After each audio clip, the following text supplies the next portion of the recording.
ॐ वेङ्कटेशाय श्रीवेङ्कटेशाय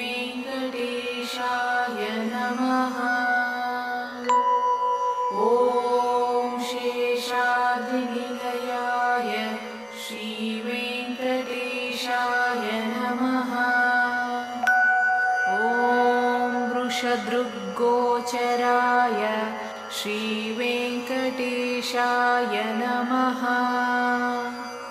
ॐ विष्णवे श्रीवेङ्कटेशाय नमः।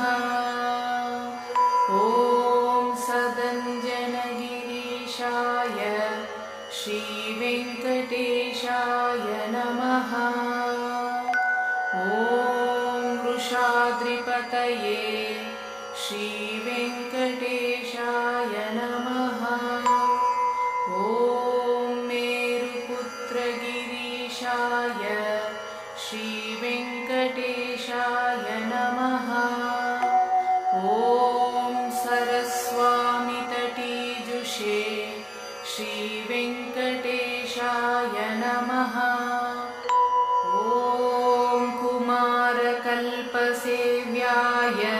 श्रीवेङ्कटेशाय नमः। ॐ वज्रदृग्विषयाय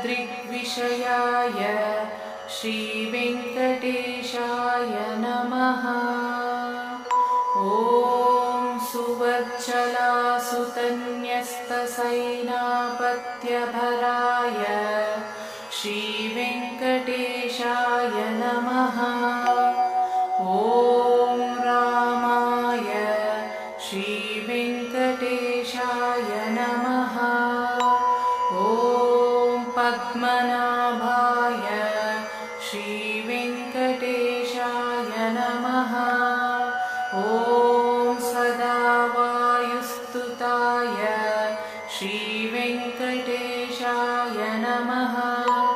ॐ त्यक्त्यवैकुण्ठलोकाय श्रीवेङ्कटेशाय नमः। ॐ गिरिकुञ्जविहारिणे श्रीवेङ्कटेशाय नमः।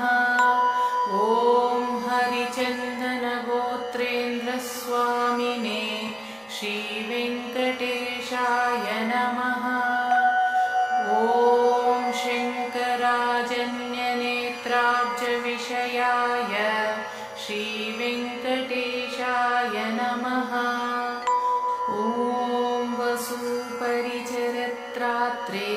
श्रीवेङ्कटेशाय नमः।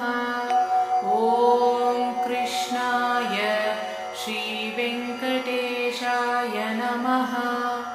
ॐ अब्धिकन्यापरिष्वक्तावक्षसे श्रीवेङ्कटेशाय नमः।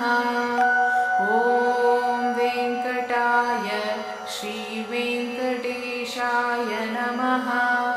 ॐ सनकादिमहायोगिपूजिताय श्रीवेङ्कटेशाय नमः। ॐ देवचित्प्रमुखानन्तदैत्यसङ्गप्रणाशिने श्रीवेङ्कटेशाय नमः। ॐ श्वेतद्वीपवसन्मुक्तापूजिताङ्घ्रियुगाय श्रीवेङ्कटेशाय नमः। ॐ शेषपर्वतरूपत्वप्रकाशनपराय श्रीवेङ्कटेशाय